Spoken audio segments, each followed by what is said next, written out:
Today's date is 29 August 2024. My name is Dennis Gill with the Americans in Wartime Experience, and I'm here in Brentsville area, Virginia, and I've got the pleasure of speaking with Tom Gordy. Thank you, Tom. I appreciate you taking some time and sitting down with us. If you could just give us a little bit of background on who you are. Where were you born, go to school, where'd you grow up, that kind of thing. Sure, absolutely. My name is Thomas Gordy, or Tom Gordy. I grew up in Northeast Louisiana in Monroe. I attended college in my hometown at Northeast Louisiana University, which is now called University of Louisiana Monroe. Yep. From there, I got married in college, and after college moved to Alaska to work in ministry in Juneau, Alaska. Wow. Served there for 3 years, then moved to Virginia to get a master's degree in Virginia Beach and in political management, and got involved in local campaigns in the Virginia Beach area. Eventually worked for on a campaign for a retired Navy captain who ran for Congress and won. And so in 2001 went to Capitol Hill as a communications director and scheduler for that member of Congress. And of course, 9 months later, 9/11 happened. And I was in the process of applying into the Navy Reserve's Direct Commission Officer program. On 9/11, the reality of going to war set in. Mm-hmm. And we actually went to the Pentagon that afternoon and we went to where the media had staged to look into where the plane had flown into the Pentagon. And I stood there and I watched as the firefighters ran across the top of the roof and to try to put out the fires in the Pentagon. And I asked myself, I said, is this something that you're really prepared for? Is this, you're going to go to war? Is this what you're really up to doing? Mm-hmm. And it was at that moment I said, yes, that is absolutely what I'm going to do. And so I started pursuing that Direct Commission Officer program in earnest, and then in December of 2002 was sworn in as an ensign into the Navy Reserve as a public affairs officer, and I served 6 years on Capitol Hill, and left in 2006. I worked for the Joint Improvised Explosive Device Defeat Organization, otherwise affectionately called JIDO, to try to figure out how we were going to solve the roadside bomb problem in Iraq and Afghanistan. And then I worked for them for about a year, and then I went to work for the organization I work for now called the Armed Forces Marketing Council, where we support commissaries and exchange benefits and other quality of life programs for our military families. Right. I'm now almost 22 years in the Navy Reserve. I'm currently a captain serving in support of the Naval District Washington and its emergency preparedness. In our unit does defense support to civilian agencies. Okay. Why? Well, let me go back. Any other family members that served? Sure. My grandfather served in World War II. He was in part of the 29th Infantry Division in Patton's Third Army. Okay. They are known as the Iron Men of Metz, and because they were the first military to successfully take Metz in modern time. Okay. Okay. Did he inspire you at all to serve, or did you know much about what he had done? Well, it was interesting, as most World War II veterans, they never really spoke about their service. Unfortunately, we learned about his service after he passed away. And we have letters, one letter from General Patton commending the 29th Infantry for their actions at Metz. Mm-hmm. And then there's a letter to my grandfather, a letter of commendation from a Major General that commended him on keeping his truck in operation, and it never broke down while they were in the middle of this very important operation, and that he was able to maintain, his support to the front lines and getting the supplies as part of the quartermasters. That's what in the area in which he served. Unfortunately, I didn't know about this until after I'd been in the Navy at that point almost 10 years, and so but. And even early on, he had been battling Alzheimer's, so didn't get to really understand it. But just the fact that he served, I had a father who served as a fireman, supporting the community was something that it seems to be part of my family's tradition. But for me, it really has been, it was something that was always there. When I graduated high school, the Kuwait War,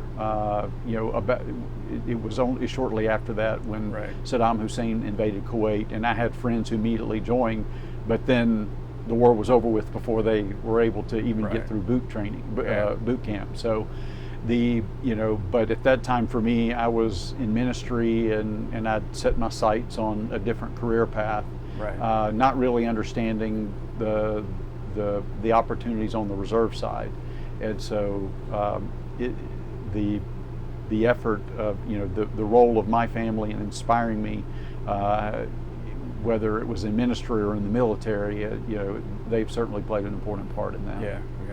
Why the Navy? Why did you choose that branch? It was interesting. I really didn't pursue the Navy. The Navy pursued me. So I, having worked for a guy who was a retired Navy captain, who represented the largest Navy base in the world, 7 other military bases, 4 4-star commands, as the 2nd District of Virginia at the time had, I was surrounded by the Navy.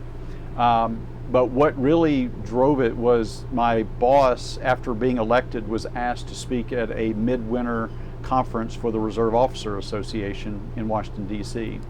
And I was the speechwriter for my boss, and so he, after he gave his speech, a lot of these retired or currently serving reserve PAOs who knew my boss came up and said, "Hey, great speech," and my boss looked at him and said, "Hey, I didn't write it, he wrote it. You need to thank him." And then the next day I had someone in my office handing me an application to get into the Navy Reserve as a PAO. They said, you're the exact kind of person that we're looking for.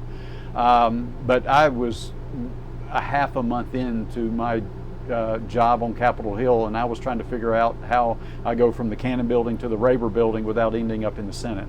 So just trying to navigate that. So for those first few months, as people were trying to encourage me to get into the Navy Reserve, I was just still trying to figure out my life and my career on Capitol Hill.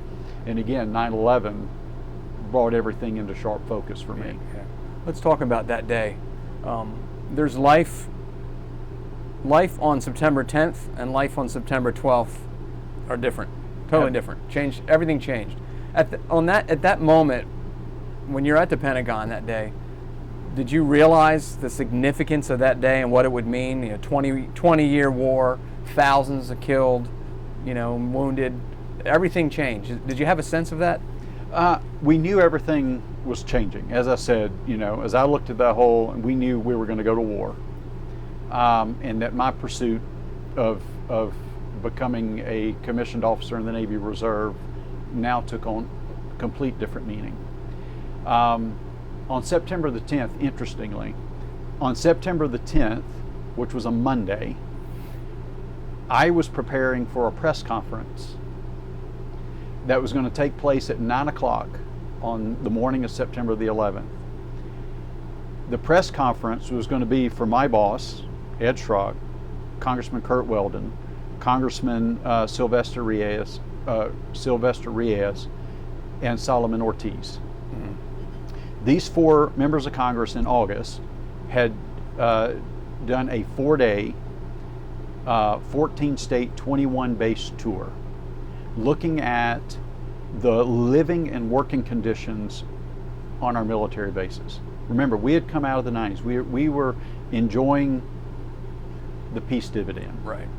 But our military families were suffering under that peace dividend.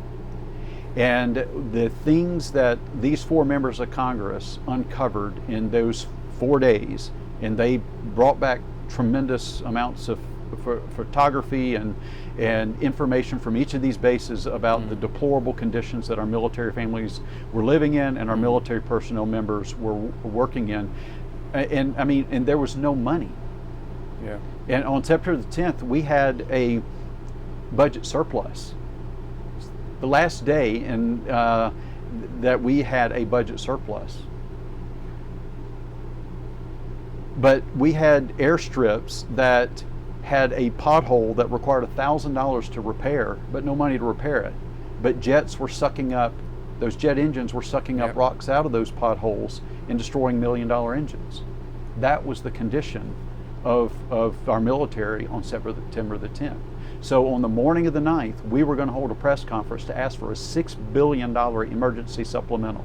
Again, we had a budget surplus. No one was interested in adding anything to the budget.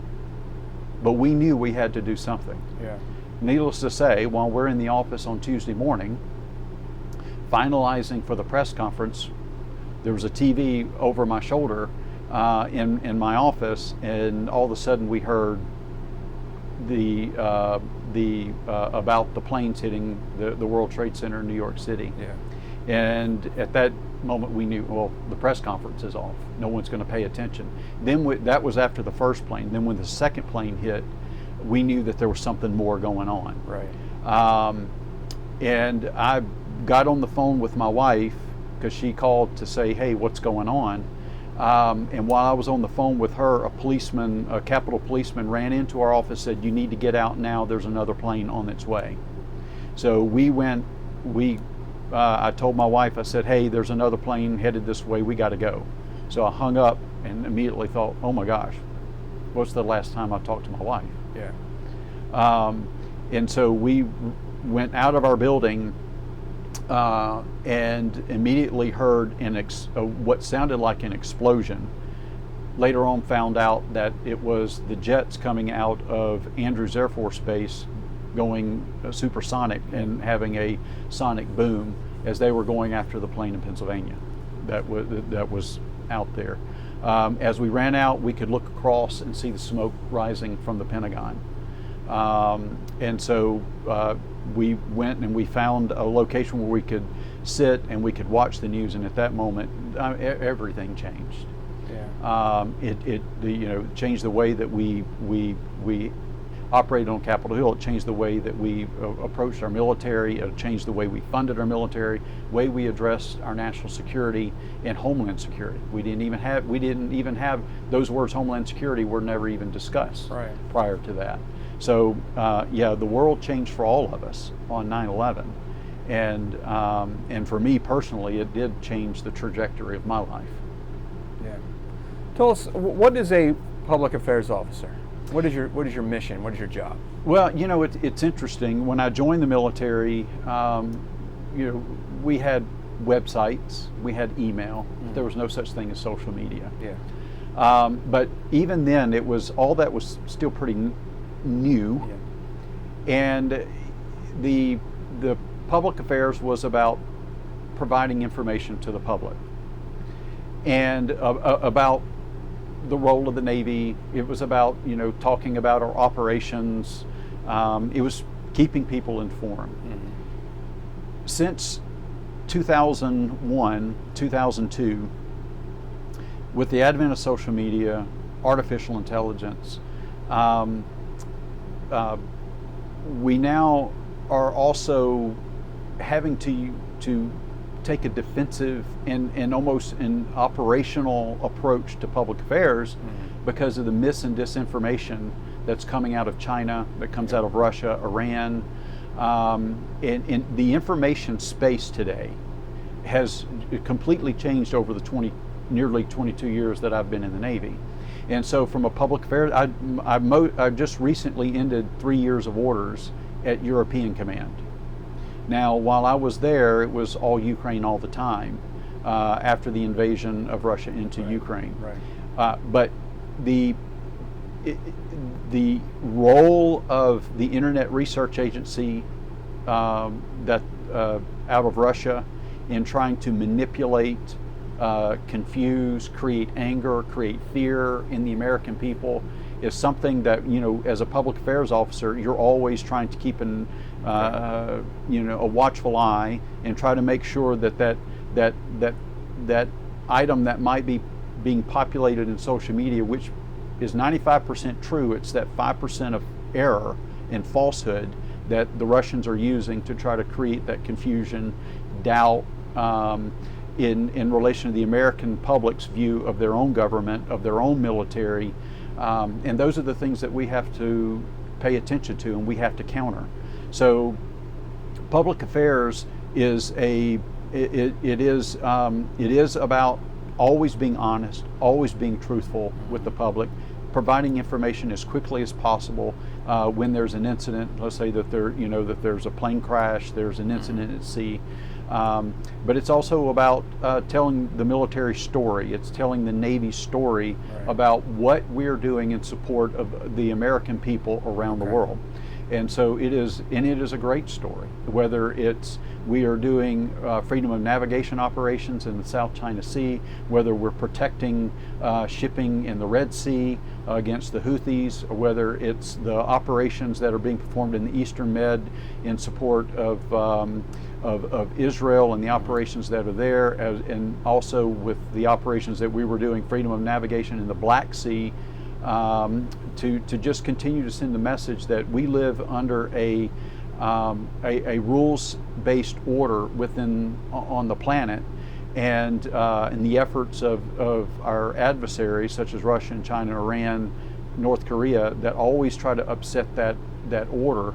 That we are out there demonstrating how we are maintaining that rules-based order for the good of our security, the good of democracy, and the good of our economy. Did you have the opportunity to deploy at all? I did. I was mobilized in 2009 to Iraq. Okay. I served for 10 months in Baghdad as the legislative advisor to the commanding general. The general at that time was General Raymond Odierno, the head of Multinational Forces Iraq. While I was there, that changed to U.S. Forces Iraq, as we were bringing the war to an end in that country. Yeah. What give us the lay of the land of Iraq in 2009. What do you find when you get there? Yeah. So in 2009, Iraq was it was a lot secure than it was in 2007. Again, I worked for JIDO, dealing with the roadside bombs, and every day we were getting operational reports of, there would be over 400 bombs that would be identified in the country, anywhere from, a few dozen to over 100 would go off. Right. And on each day, a handful would be effective, and that would effective meant that it caused damage, it caused injury, or it caused death. Right. In 2009, we were less than a dozen bombs a day. Okay. We were losing, on average, in Iraq, we were losing on average about 2 to 4 soldiers or service members a month, and unfortunately at that point, some of those worked to suicide. Incidentally, a lot of folks, and so I had to because of my role as the legislative advisor I was dealing with at that time, what I called the war in Washington. The Obama administration had come in. Iraq was not the popular war. There was a surge into Afghanistan. Yet we still, when I arrived there, we still had over 100,000 troops in Iraq. Right. And we were told to not talk about Iraq. But yet we had 100,000 service members still serving. I was like, you can't help but talk about what's going on here. And being shot at. And still being shot at. Up and, yeah. Absolutely. Yeah. So, so we were walking a fine line between the directives of, you know, the new administration and the realities of what's happening on the ground. And so the, you know, the effort to move supplies out of Iraq into Afghanistan, that was a big push. And so we worked a lot of those issues. We were still trying to help support Iraq in terms of its own security and the training of their police force, the training of their military, which they were progressing in their abilities. And, you know, I have my opinions about, you know, that we pulled out too quickly because we saw the progress that was taking place, but the directives were the directives, right? And so the effort to, you know, in 2009, the focus was on having Iraq establish and maintain its own security and become an independent state and self-reliant. And we were making a lot of progress at that time. Yeah. How about on a personal side? What do you have downtime, I'm sure. What are you doing to keep yourself occupied and entertained while you're not working?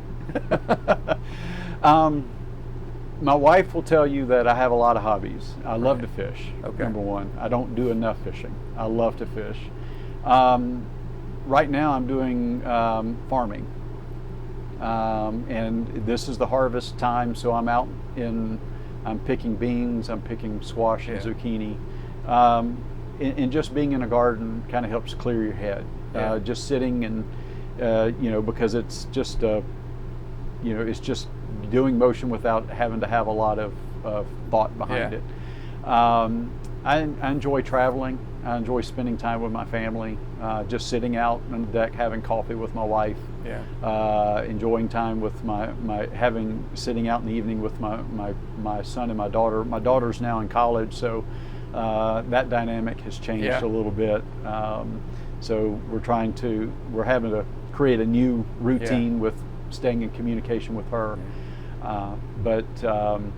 And I also enjoy woodworking. You know, getting into a shop and trying to build a piece of furniture, it takes a lot of concentration, allows you to disconnect from all the other things going on in life. So, when you're in Iraq, are you able to communicate with your family? Yes. Pretty regularly? Yes. Because of my role, I had a 202 phone number. Which is a DC based phone number. And so my wife could call me a local number and reach me in Baghdad. So I had a very unique situation, but because I was communicating routinely with folks on Capitol Hill and the Pentagon, the easiest way to do that was for me to have a direct 202 number that folks could reach me. And so I was able to, and at that time, Skype had just come out. FaceTime wasn't at that time. It had not come out. So, but the bandwidth for the internet that we had was not the greatest. So, but the embassy. Actually, when I arrived in Baghdad, I was serving at the embassy, where we had really good internet, and so I could go over to the food court there at the embassy, log on to their Wi-Fi, and have no problems with communicating via Skype. But when they moved me over to Camp Victory to work at Al Fall Palace, the internet there was horrible. I was paying like $80 a month for something that was less than dial-up capability. It was horrible, but it was the only thing I had. And so the Skype opportunities sort of died when I went to Camp Victory. But at Camp Victory, I was able to have that direct 202 number in my room so that folks could reach me. Okay, interesting. Any interaction with the Iraqi people? A little bit. What was their attitudes towards Americans at this point? You know, one of the interesting things I found about the Iraqis is the ones that we were dealing with, because I was dealing with a lot of those that were being trained. I dealt with some of our interpreters, is that they were very appreciative of of what we were doing to help. Many of these Yeah. folks suffered under Saddam Hussein. It was a brutal regime. They were looking forward to their own democracy. They were looking for their own. I mean, if you remember the Yeah. purple thumbs, Oh, yeah. I mean, they were so proud of their ability to actually be able to cast a vote that mattered, rather it just be an exercise for the media. Right. So, and what I learned about the Iraqi people was that they wanted three things. They wanted to be safe and secure in their homes. They wanted a good education for their kids, and they wanted to be able to put food on the table for their family. They wanted a good job. That sounds like Americans, or pretty much anybody. Absolutely. Yeah. And it was at that moment I realized there's really not any difference between what people in any country want than what we want. It's just a matter of how we get there, and the government that facilitates that. And unfortunately, as we were learning about the roadside bomb problem in Iraq, the people who were behind creating the bombs, financing the bombs, and financing the networks were one set of people, but the people planning the bombs were not necessarily people who hated America.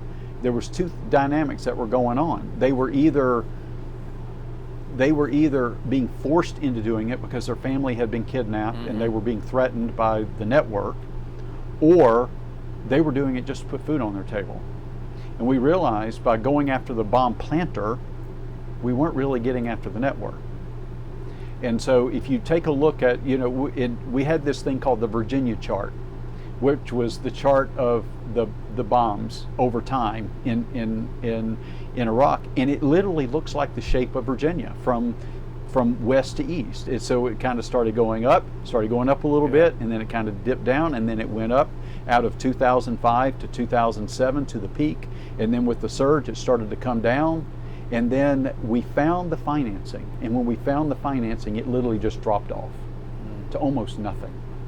So we had this idea of we had to get left to bang, and so, or left to boom is what we called it, and so trying to just go after the person planning the bomb was not going to solve this problem.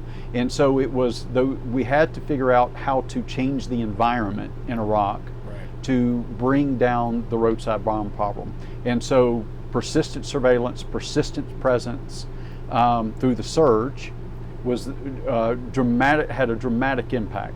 Instead of patrolling out in the cities and the communities during the day and then going back to the fobs at night, and at night all the bombs being placed, now we were out in the cities all day, 24 hours, 24/7, persistent surveillance, and there was no freedom of movement for those networks. But nonetheless, you couldn't be everywhere.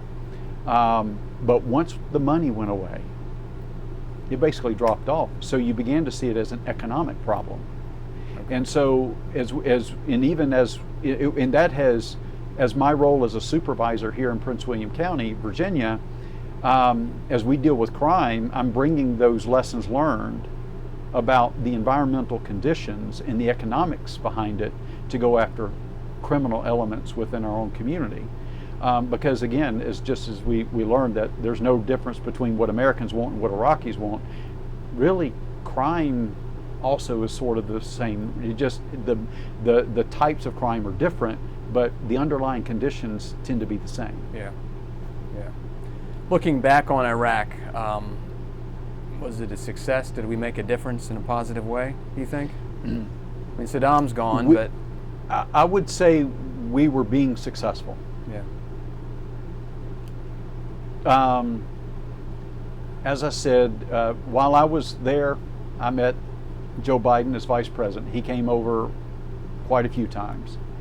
And granted, the pressure was to get us out of Iraq. It was not the popular war. The goal was to get us out and focus on Afghanistan. My view is it could have been more successful had we had more of a glide slope, a flatter glide slope rather than a steep drop.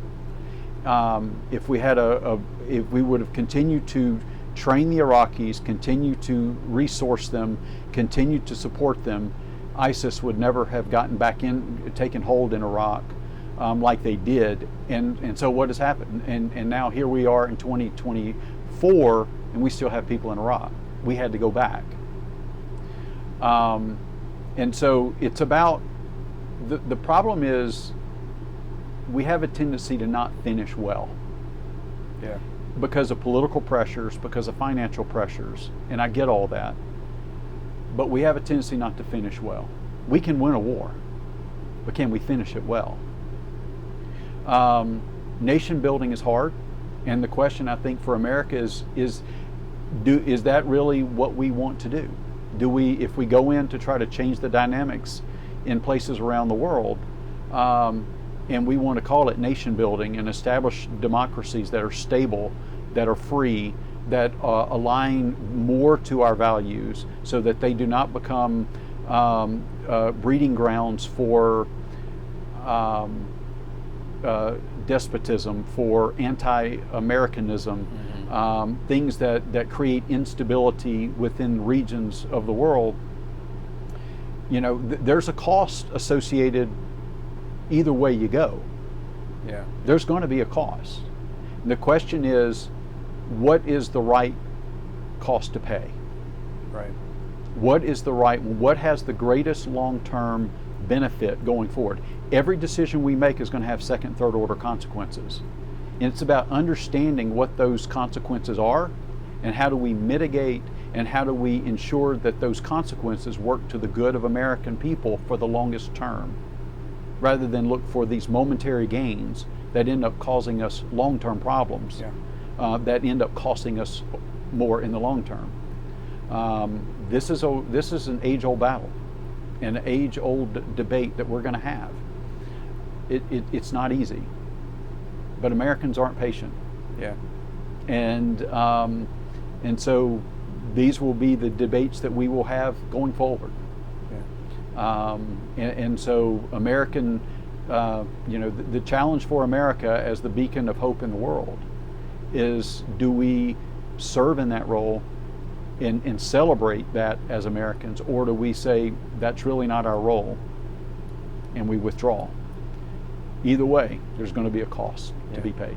Yeah. Last question for you. What advice would you give a young person, a young man or a young woman who's considering serving in the military? What would you tell them?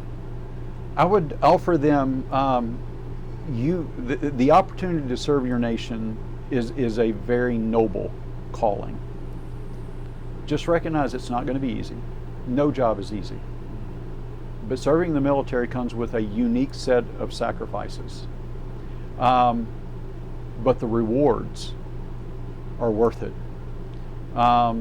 America would not be what it is if men and women would not have raised their right hands and swore an oath to serve our nation. We would not be who we are. We would not be that beacon of hope. The only reason we're that beacon of hope is because of our military. But the beauty of American military is that that our focus is on protecting our nation. It is not a, if you look at a lot of other nations around the world, the military protects internally. That's not our job. Our job is to protect externally, keep us safe, protect our economy, protect our lines of communication around the world. Lines of communication being our seaways, our flight paths, and so the opportunity to do something absolutely incredible that has not just an impact on protecting our own family, but protecting families around the world. There's no greater opportunity than through the U.S. military. And while, you will, it is a unique lifestyle. You will move. You will see parts of the world. You will see. I've been all over the world. I've been South America, Europe. I haven't been to Africa. That's the only place I haven't been. But I've been to the Middle East. I've been to Central Asia in service, in service to the U.S. Navy, to the U.S. military. And I have had tremendous experiences, and I've met a lot of wonderful people around the world, but at the same time, I've learned a lot.